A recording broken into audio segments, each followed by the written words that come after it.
నరేంద్ర మోడీ గారి నాయకత్వం, నరేంద్ర మోడీ గారి నాయకత్వం, జేపీ నడ్డా గారి నాయకత్వం, అమిత్ షా గారి నాయకత్వం. అందరికీ నమస్కారం. భారతీయ జనతా పార్టీ ఈ భాగ్యనగర్ గడ్డ మీద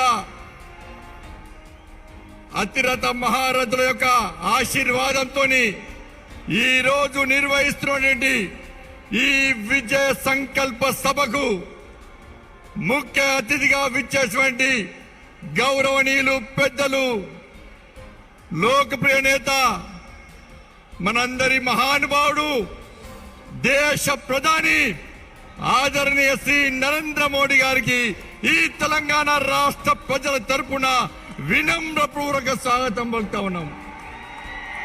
భారతీయ జనతా పార్టీ జాతీయ అధ్యక్షులు, మన ప్రియతమ నేత, మనందరినీ హుషారుగా నడిపించే ఎక్కడ ఎన్నికలు జరిగినా ఈ దేశంలో అన్ని ఎన్నికల్లో గెలిపే లక్ష్యంగా మనందరినీ స్ఫూర్తినింపినటువంటి మన జాతీయ అధ్యక్షులు, భారతీయ జనతా పార్టీ నాయకులు శ్రీ జేపీ నడ్డా గారికి ఈ తెలంగాణ గడ్డ నుంచి సాదర స్వాగతం పలుకుతా ఉన్నాము.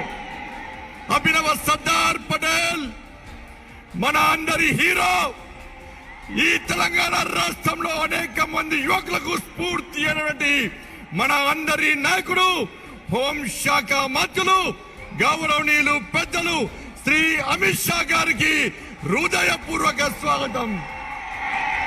భారతీయ జనతా పార్టీ మాజీ అధ్యక్షులు, తెలంగాణ రాష్ట్ర ఏర్పాటులో ప్రధాన భూమిక పోషించినటువంటి అప్పుడు అధ్యక్షుడు మన కేంద్ర రక్షణ శాఖ మంత్రులు పెద్దలు శ్రీ రాజ్నాథ్ సింగ్ గారికి తెలంగాణ రాష్ట్రం తరఫున హృదయపూర్వక ధన్యవాదాలు. ఎవరు వెళ్ళినా తెలంగాణ రాష్ట్రం అభివృద్ధి లక్ష్యంగానే ముందుకు వస్తున్నారని చెప్పి ఈ తెలంగాణ రాష్ట్ర అభివృద్ధికి సహకరిస్తున్నటువంటి కేంద్ర శాఖ మంత్రులు శ్రీ నితిన్ గడ్కరీ గారికి హృదయపూర్వక స్వాగతం. రాజ్యసభ సభ్యులు, రాజ్యసభలో బీజేపీ పక్ష నాయకులు, వ్యవసాయం విషయంలో తెలంగాణ రాష్ట్ర సమాజాన్ని ఆదుకోవడమే లక్ష్యంగా మనకు సహకరిస్తున్నటువంటి గౌరవనీయులు పెద్దలు శ్రీ పీయూష్ గోయల్ గారికి హృదయపూర్వక స్వాగతం పలుకుతా ఉన్నాము. హిందూ ధర్మ రక్షకుడు, ఎక్కడ సమాజానికి ఏ ఆపద వచ్చినా నేనున్నా చెప్పి మనందరికీ స్ఫూర్తినిపే ఉత్తరప్రదేశ్ ముఖ్యమంత్రి శ్రీ యోగి ఆదిత్యనాథ్ గారికి హృదయపూర్వక ధన్యవాదాలు, స్వాగతం. ఈ వేదిక పైన అన్ని రాష్ట్రాల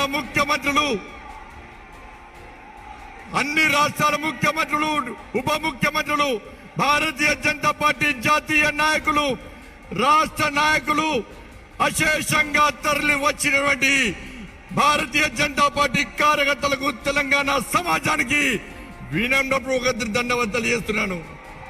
చాలా సంతోషం అన్నా, ఈ చూస్తున్న సంతోషం అనిపిస్తుందన్నా, కానీ ఒక్కసారి బాధ అనిపిస్తుంది టిఆర్ఎస్ పార్టీ నాయకుల విమర్శలు చూస్తుంటే.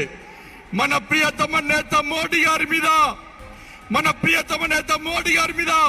మన ఆదర్శ మూర్తి అన్న మన నరేంద్ర మోడీ గారి మీద ఏ విధంగా తప్పుడు భాషను టిఆర్ఎస్ పార్టీ నాయకులు ఉపయోగిస్తున్నారో ఒక్కసారి ఉంచండి. భరితామా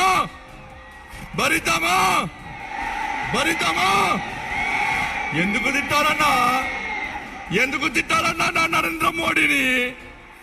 ఈ దేశంలో కరోనా సమయంలో పేద ప్రజలు కరోనాతో తల్లడిల్లుతుంటే ఈ దేశంలో 200 కోట్ల డోసులను ఉచితంగా ఈ దేశ ప్రజలకు అందించేందుకు నరేంద్ర మోడీ గారు తీరుతున్నారు. అర్థం కాలే నాకు. అరే, ఈ దేశంలో పేద ప్రజలు ఇబ్బంది పడొద్దని చెప్పి, ఆకలితో అలమటించొచ్చని చెప్పి ఈ దేశంలో పేద ప్రజలకు ఉచితంగా బియ్యం ఇస్తున్నందుక నా నరేంద్ర మోడీని తీరుతున్నది. అరే, ఉక్రెయిన్ లో యుద్ధం జరిగినప్పుడు ఈ తెలుగు రాష్ట్రాలకు సంబంధించినటువంటి అనేక యువకులు ఆ ఉక్రెయిన్ లో చిక్కిపోతే యుద్ధాన్ని ఆపి తెలుగు రాష్ట్ర ప్రజలను కాపాడేందుకు నా నరేంద్ర మోడీ గారు తిట్టేది. ఒక్కసారి ఒక్కసారి ఆ మహానుభావునికి మన అందరము ఘనంగా స్వాగతం పలికితే గడిలో బందీ అయినా ఆ తెలంగాణ తల్లి పులకించిపోవాలన్నా, ఆ తెలంగాణ తల్లి ధైర్యంగా ఉండాలన్నా నరేంద్ర మోడీ సైన్యం ఇలా యుద్ధానికి సిద్ధమైంది. తెలంగాణ రాష్ట్రంలో నేను ప్రశాంతంగా ఉంటా, నా బంధ విముక్తి కాబోతుందని చెప్పి ఆ తెలంగాణ తల్లి పులికించే విధంగా అందరూ లేచి నిలబడాలి. జై మోడీ నినాదంతో తెలంగాణ మొత్తం దద్దరిల్లాలి. జై మోడీ, జై మోడీ, జై మోడీ, జై మోడీ. రెండు కరతతో చప్పట్లతో స్వాగతం పలుకున్న నా మహానుభావునికి, చప్పలతో స్వాగతం పలుకున్న నా మహానుభావునికి. దేవుడన్నా, పేదలను ఆదుకున్న దేవుడన్నా నా మోడీ.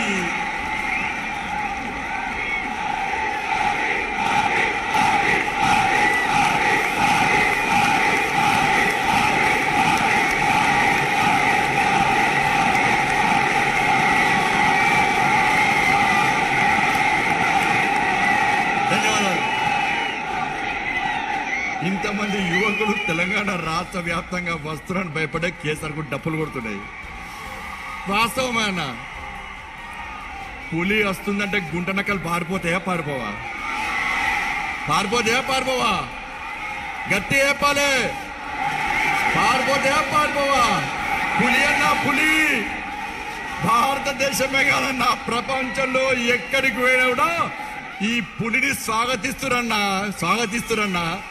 కానీ తెలంగాణ రాష్ట్రంలో టిఆర్ఎస్ పార్టీ దద్దమ్మలకు, కేసీఆర్ లాంటి మూర్ఖులకు మోడీ గారికి గొప్పతనం తెలియదన్నా.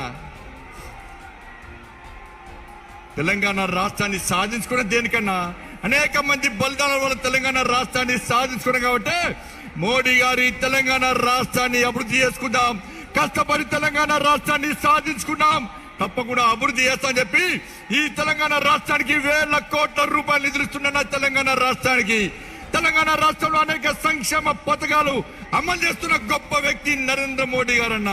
అదే మోడీ గారు సర్కార్ అన్న తెలంగాణ రాష్ట్రంలో. ఒక్కసారి చెప్పాలి రాష్ట్ర ముఖ్యమంత్రి, నువ్వు ఎన్నికల ముందు హామీలు ఇచ్చిన ఏమైనాయి? ఈ తెలంగాణ రాష్ట్ర అభివృద్ధికి ఎందుకు సహకరిస్తున్నావు? కేంద్రము అనేక నిధులు ఇవ్వడానికి సిద్ధంగా ఉంది. ఈ తెలంగాణ రాష్ట్రం అభివృద్ధి చేయడానికి మోడీ సర్కార్ సిద్ధంగా ఉంది. కానీ రాష్ట్ర ముఖ్యమంత్రి అభివృద్ధి మధ్య ఆశ లేదు. అభివృద్ధి కావాలని రాష్ట్ర ముఖ్యమంత్రి కోరుకుంటున్నాడు. కేవలం ఒక స్ట్రాటజీ ప్రకారం మోడీ గారి ప్రభుత్వాన్ని తిట్టాలి, కేంద్ర ప్రభుత్వాన్ని బదనాం చేయాలి, మోడీ గారిని అప్రతిష్ట పాలు చేయడం ద్వారా మాత్రమే రాజకీయ లబ్ధి పొందాలని చెప్పి ఈ టిఆర్ఎస్ పార్టీ ప్రభుత్వం వ్యవహరిస్తుంది. అందుకే మోడీ గారు మేము ఎప్పుడు గెలిచామో చెప్తా ఉంటాడు, మీరు తెలంగాణ రాష్ట్ర అభివృద్ధి సేకరించండి, ఎన్నికల వరకు మాత్రమే రాజకీయాలు, ఎన్నికల తర్వాత మనకు రాజకీయాలు ముఖ్యం కాదు.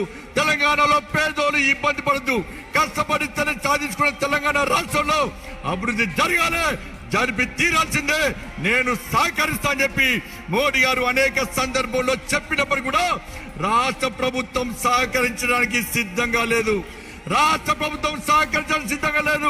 ముఖ్యమంత్రి సహకరించడానికి సిద్ధంగా లేదు. ఒక్కసారి ఆలోచించండి అన్న, మీరు ఈ ప్రభుత్వాన్ని గద్దె దించాలా లేదా ఒక్కసారి ఆలోచించండి. ఈ ప్రభుత్వాన్ని గద్దె దించమా లేదా ఒక్కసారి ఆలోచించండి. ఈ పేద ప్రజల కోసం ఈ రోజు భారతీయ జనతా పార్టీ కష్టపడి పనిచేస్తుంది. అందుకే మా జాతీయ అధ్యక్షులు జేపీ నడ్డా గారికి మన ప్రియతమైన నరేంద్ర మోడీ గారికి ఈ తెలంగాణ రాష్ట్రం గడ్డ మీద, ఈ భాగ్యనగర్ గడ్డ మీద భారతీయ జనతా పార్టీ జాతీయ కార్యవర్గ సమావేశాలు నిర్వహించే అదృష్ట అవకాశం కల్పించేందుకు ఒక్కసారి చప్పట్లతో వారికి కృతజ్ఞతలు తెలియనన్నా, మీకు ధన్యవాదాలన్నా. చాలా మంది అంటున్నారు ఇక్కడనే ఎందుకు పెట్టాలి జాతీయ కార్యవర్గ సమావేశాలని. నేను అడుగుతున్నా, ఇక్కడనే ఎందుకు పెట్టద్దో సమాధానం చెప్పండి. ఫస్ట్ ఎందుకు బరాబరి తెలంగాణ రాష్ట్రం భారతీయ జనతా పార్టీది. భారతీయ జనతా పార్టీ సహకరిస్తేనే తెలంగాణ రాష్ట్రం వచ్చింది.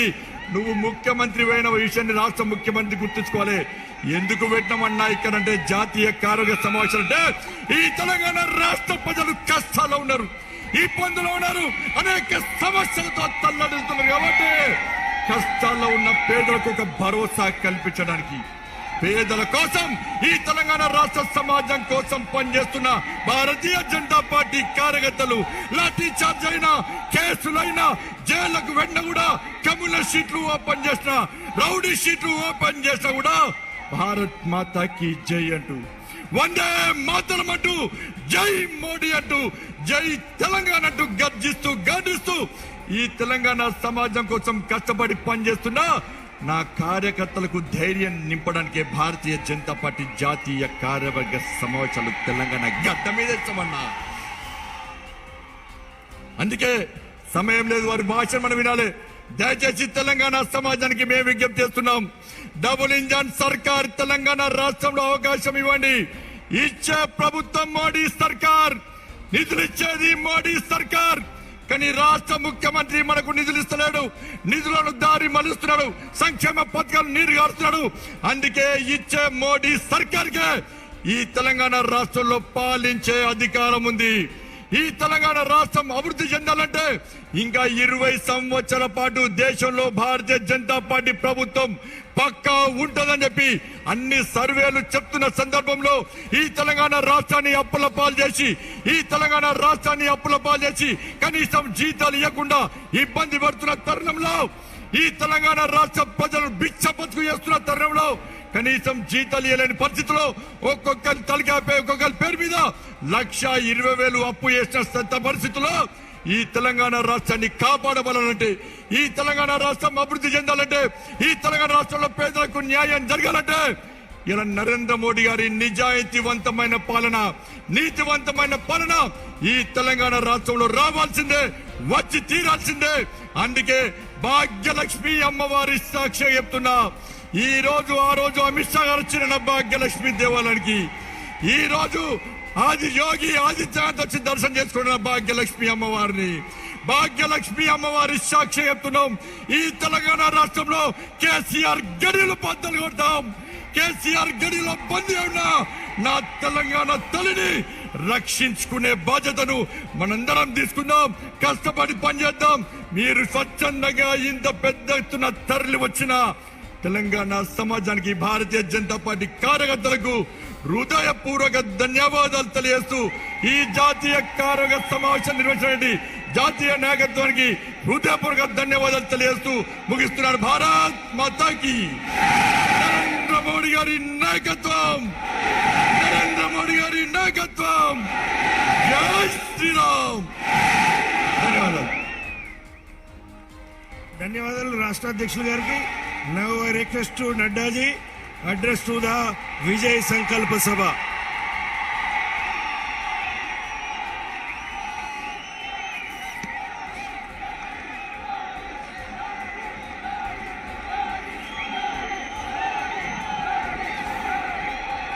बोलिए भारत माता की, भारत माता की, भारत माता की.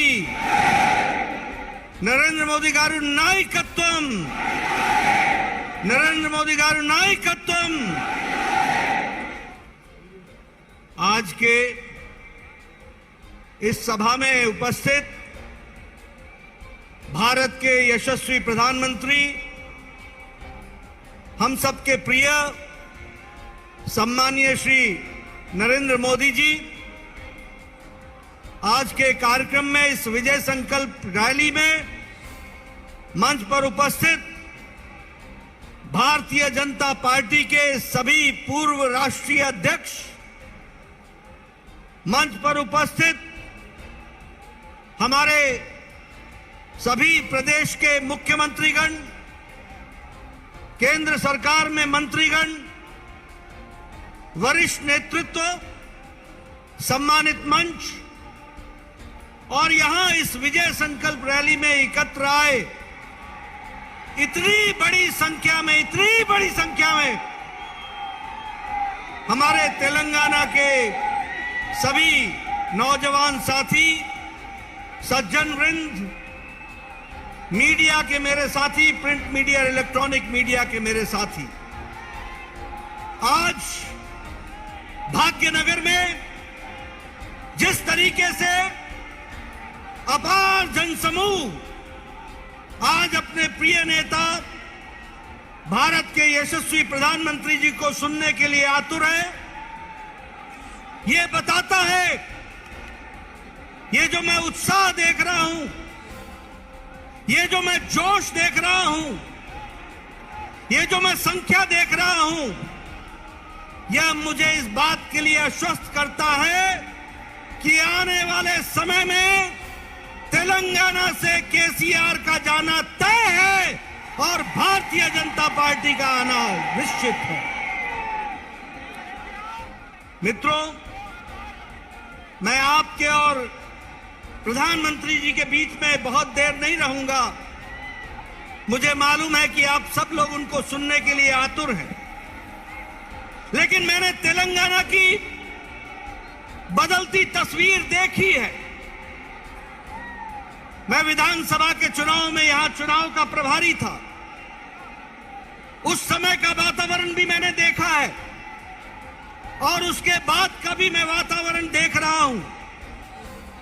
जगह जगह पर जिस तरीके से लोग केसीआर की सरकार से त्रस्त हैं, उनके भ्रष्टाचार से त्रस्त हैं, उनके सरकार के अनाचार से त्रस्त हैं और जिस तरीके से विपक्षी दलों को कुचलने का कुत्सित प्रयास कर रहे हैं, तेलंगाना की जनता जो बड़ी जागरूक जनता है, उसने तय कर लिया है कि केसीआर को घर बैठाना है और भारतीय जनता पार्टी को लाना है। इस बात को तय कर दिया। मित्रों, मैं यहां ग्रेटर हैदराबाद म्युनिसिपल कॉरपोरेशन के चुनाव में भी आया था।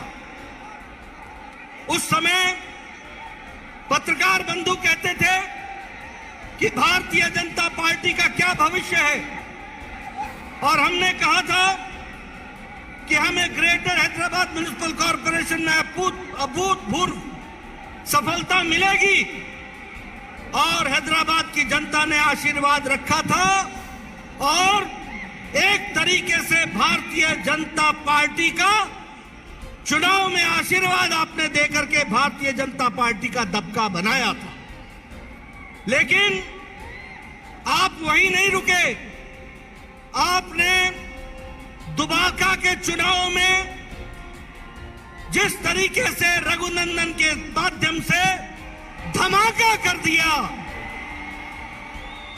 और एटला राजेंद्र के माध्यम से हुजूराबाद में हजूर को घेर दिया, गिरा दिया, ये बताता है कि आने वाले समय में भारतीय जनता पार्टी को आपने आशीर्वाद देना तय कर लिया है। सभी मुद्दों के बारे में प्रधानमंत्री जी चर्चा करेंगे, लेकिन जब आप नीलू की बात करते हो तो मैं ये जरूर कहूंगा कि पानी के बारे में चर्चा करते करते कालेश्वरम प्रोजेक्ट 32,00,000 करोड़ से आज 1,32,000 करोड़ पहुंच गया। ये केसीआर का एटीएम बन गया, ये हमको समझना चाहिए। भ्रष्टाचार, अनाचार, केंद्र सरकार से पैसा लेकर के यह प्रदेश, जब हम फंड की बात करते हैं, जब आर्थिक दृष्टि से बात करते हैं, तो आज यह प्रदेश 4 लाख करोड़ के घाटे में है और यह केसीआर की सरकार का नतीजा है। और जहां अगर मैं बात करूं रोजगार की, तो केसीआर की तरफ से, केशव चंद्रशेखर राव की तरफ से लोगों को रोजगार मिल चुका है। लोगों को रोजगार कैसे मिल गया है?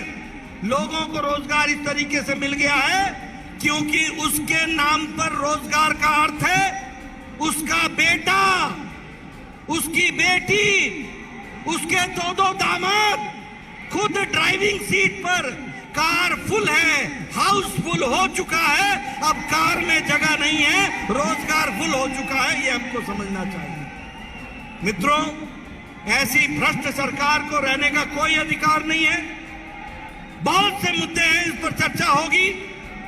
जो आशीर्वाद प्रधानमंत्री जी ने तेलंगाना को दिया है, वो सही मायने में धरती पर नहीं लग रहा है, उसमें भ्रष्टाचार हो रहा है, स्कीमों का बदला जा रहा है। और इसलिए समय आ गया है कि अब डबल इंजन की सरकार चाहिए, ऊपर मोदी जी की सरकार चाहिए, तो तेलंगाना में भी कमल खिलना चाहिए, कमल खिलना चाहिए, कमल खिलना चाहिए। इसको हमको ध्यान में रखना चाहिए। मैं पुनः आप सबको धन्यवाद देता हूं और आपके और प्रधानमंत्री जी के बीच में ज्यादा समय न रहते हुए हम सब लोग प्रधानमंत्री जी को सुनने के लिए आतुर हैं। यहीं पर अपनी बात समाप्त करता हूं, इस आशा के साथ कि अगली बार भारतीय जनता पार्टी का कमल खिलेगा।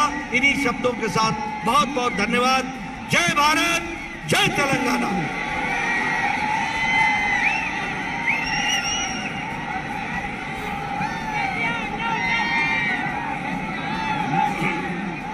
నడ్డాజీకి ధన్యవాదాలు. మనం ఎదురు చూస్తున్నటువంటి మన ప్రియతమ నాయకులు नरेंद्र मोदी గారు మాట్లాడబోతారు. मैं आदरणीय प्रधानमंत्री श्री नरेंद्र मोदी जी को जनसभा को आपका संदेश देने के लिए आमंत्रित करता हूं.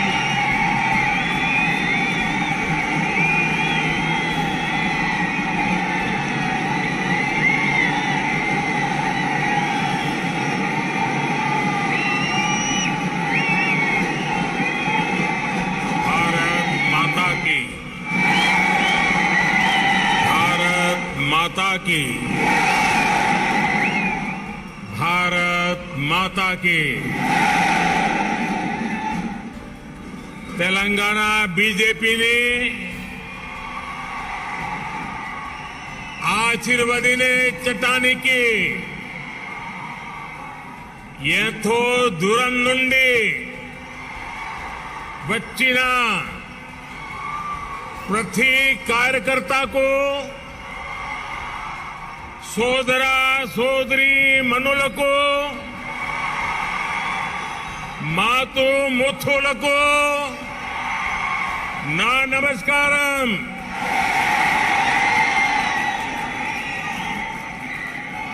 भारतीय जनता पार्टी के अध्यक्ष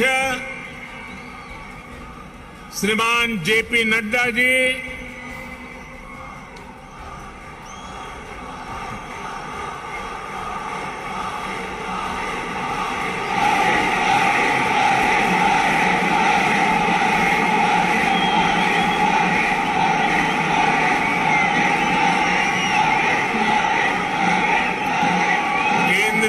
मंत्रिमंडल के मेरे सदस्यगण, भाजपा शासित राज्यों के मुख्यमंत्री, उपमुख्यमंत्री, तेलंगाना बीजेपी के अध्यक्ष पंडित संजय कुमार, भाजपा के अन्य वरिष्ठ पदाधिकारीगण, सांसद, विधायकगण, अन्य महानुभाव और तेलंगाना के मेरे प्यारे भाइयों और बहनों, आज ऐसा लग रहा है कि जैसे पूरे तेलंगाना का स्नेह यहां इस मैदान में ही सिमट आया है.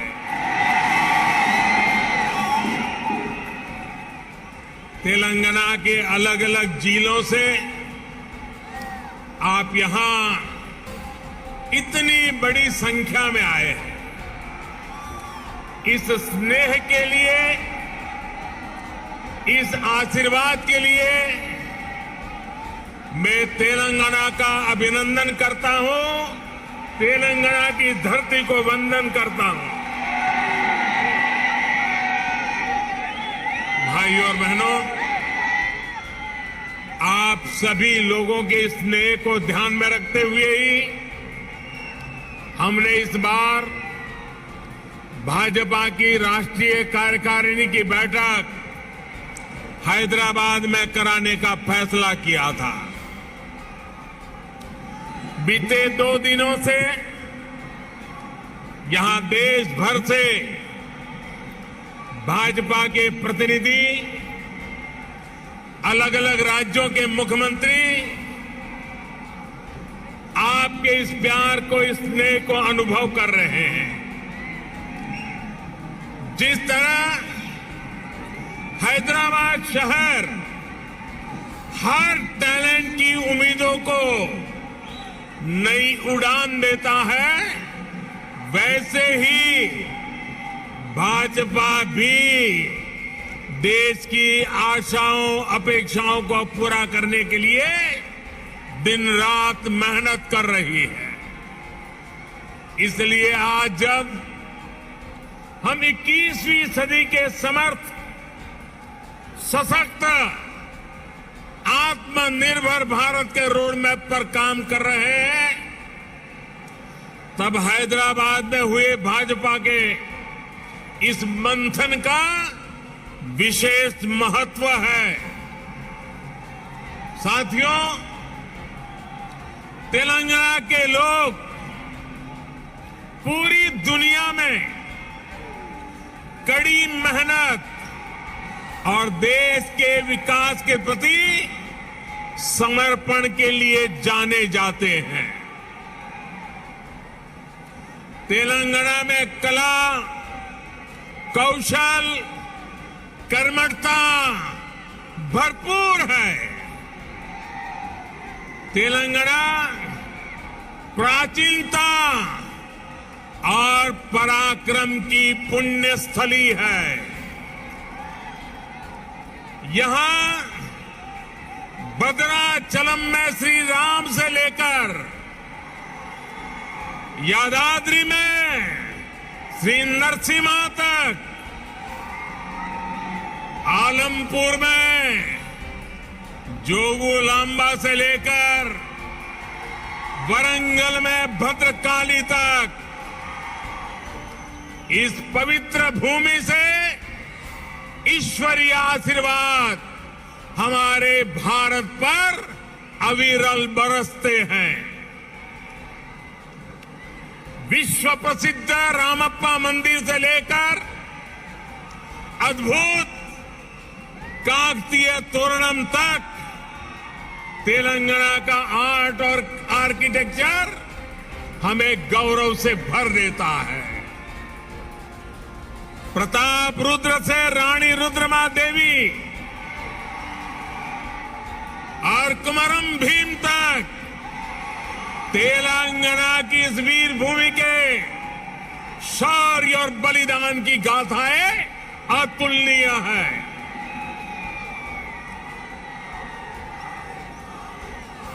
भद्राचलम, रामदासु से लेकर पालकुरी की सोमनाथ तक यहां के काव्य का माधुर्य, यहां के साहित्य का सौंदर्य पूरे भारत के लिए अमूल्य निधि है। इस धरती की ये आस्था, ये श्रद्धा और ये विरासत हमें जन जन की सेवा के लिए समर्पण की ऊर्जा देती है। इसलिए साथियों, ऐसे तेलंगाना का विकास, चौतरफा विकास भारतीय जनता पार्टी की पहली प्राथमिकताओं में से एक है। सबका साथ, सबका विकास, सबका विश्वास और सबका प्रयास के मंत्र पर चलते हुए हम तेलंगाना के विकास पर निरंतर प्रयास कर रहे हैं। भाइयों और बहनों, बीते 8 वर्षों में हमने हर भारतीय के जीवन में सकारात्मक परिवर्तन लाने का प्रयास किया है। देशवासियों का जीवन कैसे आसान हो, विकास का लाभ कैसे हर व्यक्ति, हर क्षेत्र तक पहुंचे, इसके लिए हमने निरंतर काम किया है। दशकों तक जो वंचित रहे, शोषित रहे, उनको भी राष्ट्रीय योजनाओं के माध्यम से हमने विकास में भागीदार बनाया है। यही कारण है कि गरीब, दलित, वंचित, पिछड़े, आदिवासी सभी को आज लगता है कि भाजपा सरकार उनकी आवश्यकताओं और आकांक्षाओं दोनों की पूर्ति कर रही है। देश की महिलाओं, हमारी बहन बेटियों को भी आज महसूस हो रहा है कि उनका जीवन आसान हुआ है, उनकी सुविधा बढ़ी है।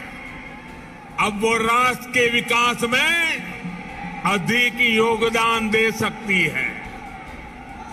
साथियों, भाजपा सरकार के इसी सेवा भाव का लाभ तेलंगाना के हर गरीब, दलित, पिछड़े, आदिवासी, मिडिल क्लास परिवार को भी मिल रहा है। तेलंगाना की बहनों बेटियों को मिल रहा है। कोरोना वैश्विक महामारी के दौरान जब 100 साल का सबसे बड़ा संकट आया तो हमारी सरकार ने तेलंगाना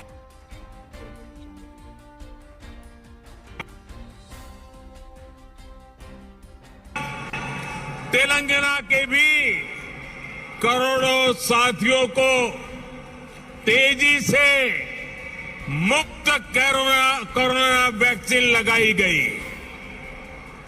तेलंगाना के गरीबों को मुफ्त राशन हो, गरीबों को मुफ्त इलाज हो, भाजपा सरकार की नीतियों का लाभ सभी को बिना भेदभाव मिल रहा है और सेवा भाव से मिल रहा है।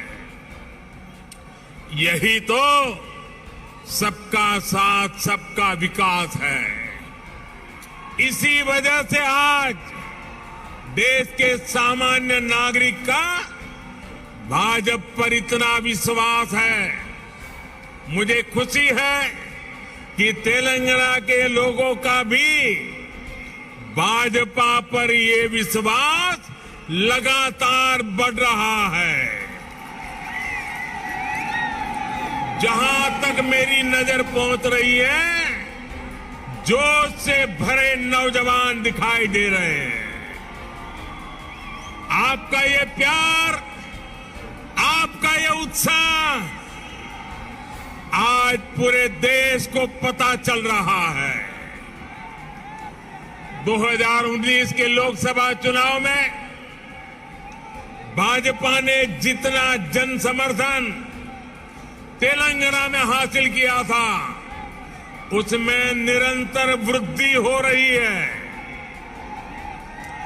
2019 के लोकसभा चुनाव में भारतीय जनता पार्टी को आपने भरपूर प्यार दिया, भरपूर समर्थन दिया। मेरे प्यारे भाइयों बहनों, भाजपा ने जितना समर्थन तेलंगाना में हासिल किया, उसमें निरंतर वृद्धि होती रही है। और ये वृद्धि ही भारतीय जनता पार्टी के प्रति आपके प्यार को दर्शाती है। आपकी इस निरंतर प्यार बढ़ता रहा है, निरंतर वृद्धि होती जा रही है, वो हर चीज में दिखाई दे रही है। ग्रेटर हैदराबाद के चुनाव में इसकी एक और झलक हमने देखी, जब भाजपा को अभूतपूर्व सफलता मिली। देश के दूसरे राज्यों में भी हमने देखा है, जहां जहां भाजपा की डबल इंजन सरकार है, उन राज्यों का विकास और जनता का विश्वास कई गुना बढ़ा है। यही आकांक्षा अब तेलंगाना के लोगों की भी है। तेलंगाना के लोग लगातार भाजपा की डबल इंजन सरकार के लिए जनता जनार्दन खुद ही रास्ता बना रही है। साथियों, यहां बड़ी संख्या में हमारी माताएं बहनें आशीर्वाद देने के लिए आई हैं।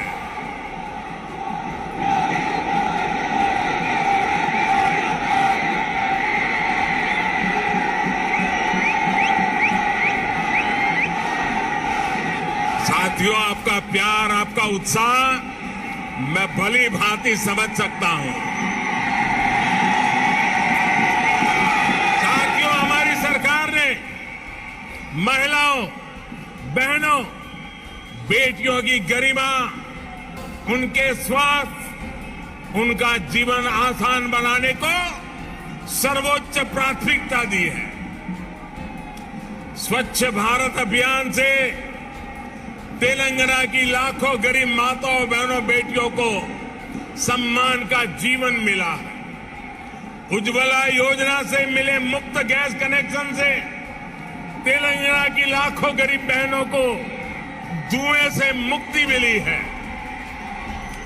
मातृत्व के समय पोषण से लेकर टीकाकरण तक की सुविधाओं को हमने तेलंगाना के गांव-गांव तक पहुंचाया है, हर लाभार्थी तक पहुंचाया है।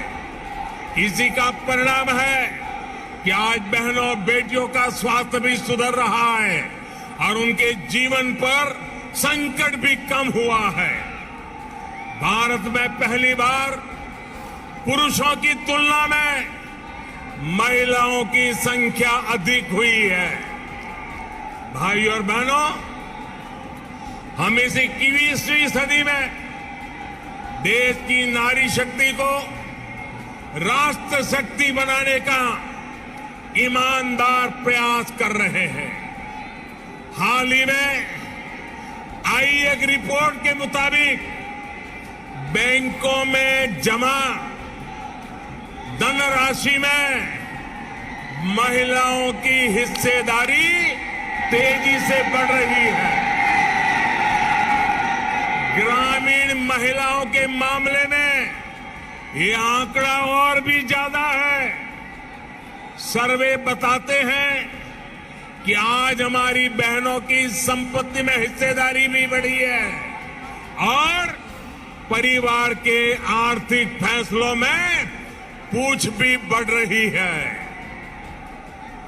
ये इसलिए संभव हो रहा है क्योंकि हमने बहनों को बैंकिंग से जोड़ा, देश की अर्थव्यवस्था में बेटियों की सीधी सक्रिय भागीदारी को प्रोत्साहित किया।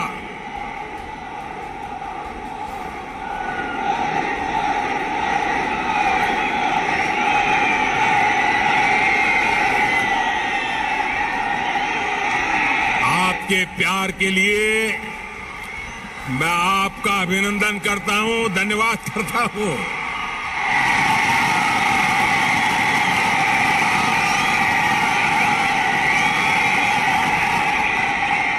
साथियों, जन धन योजना के तहत पूरे देश में 45 करोड़ बैंक खाते खोले गए, जिसमें से 1 करोड़ से ज्यादा जनधन बैंक खाते तेलंगाना में खुले हैं।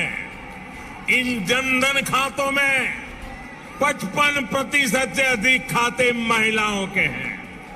इसी तरह जो मुद्रा लोन दिए गए हैं उसमें से 2/3 से अधिक लोन महिलाओं को दिए गए हैं।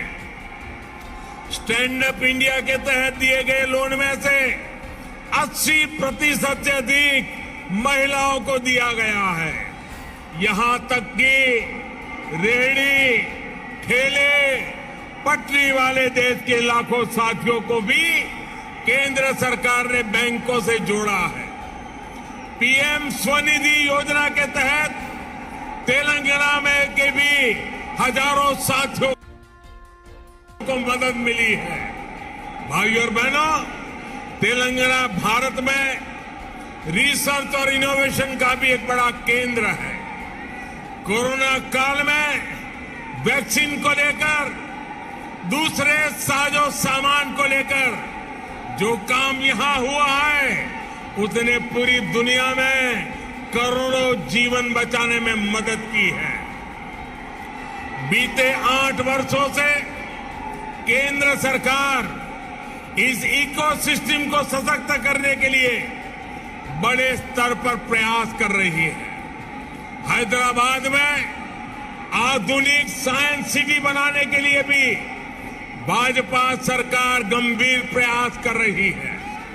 कुछ समय पहले national animal resource facility for biomedical research जैसा आधुनिक रिसर्च सेंटर हैदराबाद में तैयार हो चुका है। साथियों, भाजपा सरकार सिर्फ टेक्नोलॉजी और इनोवेशन के प्रोजेक्ट ही नहीं बना रही, बल्कि गरीब और ग्रामीण परिवारों के बेटे बेटियों के प्रतिभा को भी प्रोत्साहन दे रही है। नई राष्ट्रीय शिक्षा नीति में हमने स्थानीय भाषा में पढ़ाई को प्राथमिकता दी है। अब आप ही बताइए, जब तेलुगु में टेक्नोलॉजी और मेडिकल की पढ़ाई होगी तो तेलंगाना के गांवों की गरीब परिवार के माताओं के सपने सच हो करके रहेंगे कि नहीं रहेंगे। इससे आत्मनिर्भर भारत के निर्माण के लिए टैलेंट का पुल बड़ा होगा या नहीं होगा? भाइयों और बहनों, आत्मनिर्भर भारत अभियान को रामागुंडम खाद कारखाना भी सशक्त कर रहा है। आप सभी ये जानते हैं कि बीते दशकों में देश के जो अनेक खाद कारखाने बंद हुए थे, उनमें से ये भी एक था। 2015 में हमने इसको फिर से चालू करने के लिए काम शुरू किया। लगभग 6,500 करोड़ रुपए का निवेश किया। अब यहां फर्टिलाइजर का उत्पादन शुरू हो चुका है। बहुत जल्द इसको भी राष्ट्र के लिए समर्पित कर दिया जाएगा। ये तेलंगाना के किसानों के लिए, भारत के किसानों के लिए कितनी बड़ी सुविधा है, इसका आप अंदाज लगा सकते हैं। इससे खाद पर हमारी विदेशी निर्भरता कम हो जाएगी। भाइयों और बहनों, हमारा निरंतर प्रयास है कि तेलंगाना के किसानों का जीवन आसान हो, उनको अपनी उपज का अधिक से अधिक लाभ मिले। तेलंगाना में पानी से जुड़े लगभग 35,000 करोड़ रुपए से अधिक के 5 बड़े प्रोजेक्ट पर केंद्र सरकार काम कर रही है। बीते 6 सालों में केंद्र सरकार ने तेलंगाना के धान किसानों से लगभग 1 लाख करोड़ रुपए का धान खरीदा है। धान किसानों को लागत का 1.5 गुना पैसा भी दिया है। इस बार भी धान की एमएसपी में 80 रुपये की वृद्धि कर उसे 2,000 रुपये प्रति क्विंटल से ज्यादा कर दिया गया है। भाइयों और बहनों, खेती हो या उद्योग, हर सेक्टर के विकास के लिए आधुनिक इंफ्रास्ट्रक्चर बहुत आवश्यक है।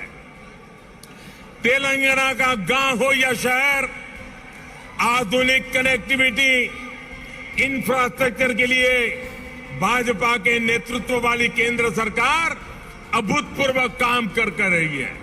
हैदराबाद में यातायात और सुगम बनाने के लिए केंद्र सरकार 1,500 करोड़ रुपए की लागत से 4 और 6 लेन के कई फ्लाईओवर और एलिवेटेड कॉरिडोर बना रही है। इस हाईटेक सिटी में जाम की परेशानी कम करने के लिए केंद्र सरकार 350 किलोमीटर परिधि की रीजनल रिंग रोड भी बनाने जा रही है। भाई और बहनों, हमारा प्रयास है कि तेलंगाना के कोने कोने तक बेहतरीन कनेक्टिविटी पहुंचे। पिछले 8 वर्षों में तेलंगाना में नेशनल हाईवे की लंबाई 2 गुनी हो चुकी है। 2014 में तेलंगाना राज्य में लगभग 2500 किलोमीटर के नेशनल हाईवे थे। आज 5000 किलोमीटर लंबा नेटवर्क है।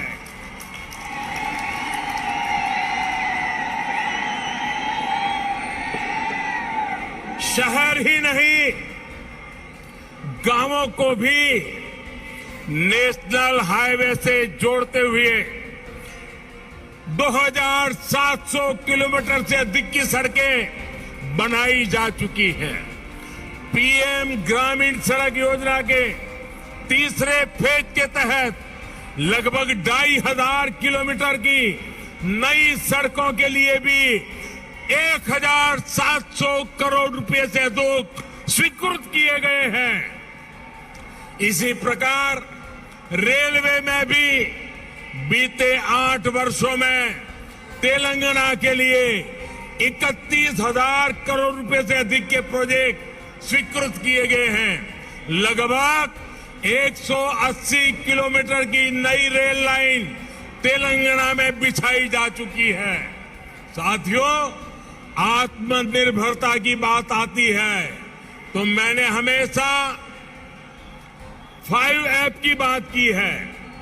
Farm to fibre, fibre to factory, factory to fashion और fashion to foreign.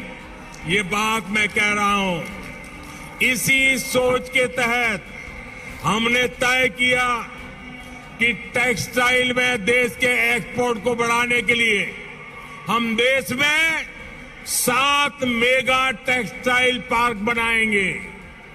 Textile park जब लगता है तो किसान को भी फायदा होता है, मजदूर को भी काम मिलता है, व्यापार कारोबार भी फलता फूलता है। इनमें से एक मेगा टेक्सटाइल पार्क का निर्माण तेलंगाना में भी होने वाला है। ये टेक्सटाइल पार्क यहां बन जाएगा तो तेलंगाना के किसानों को तो लाभ होगा ही, जहां हजारों नौजवानों के लिए रोजगार के नए अवसर बनेंगे। साथियों, हैदराबाद देश की आत्मनिर्भरता का, देश के आत्मविश्वास का प्रमुख सेंटर है। तेलंगाना के दूसरे शहरों और गांवों में भी असीम सामर्थ्य है। यहां के खेतों में, यहां के किसानों के पास देश और दुनिया को देने के लिए बहुत कुछ है। यहां प्रकृति ने भी कोई कमी नहीं रखी है। मैं आपको विश्वास दिलाता हूं कि जब तेलंगाना में भाजपा की डबल इंजन सरकार बनेगी तो तेलंगाना के शहर, तेलंगाना के हर गांव विकास के लिए यहां और तेजी से काम होगा। हमें सबको पॉजिटिविटी से जोड़ना है, सबको विकास से जोड़ना है। तेलंगाना के विकास की गति को हमें और तेज करना है। सबका प्रयास से ही हम तेलंगाना को विकास के नए शिखर पर ले जा सकते हैं। मेरे प्यारे तेलंगाना के भाइयों बहनों, विशेषकर मेरी माताएं बहनें, विशेष करके मेरे जोश से भरे नौजवान, आप इतनी बड़ी संख्या में हम सबको आशीर्वाद देने के लिए आए हैं।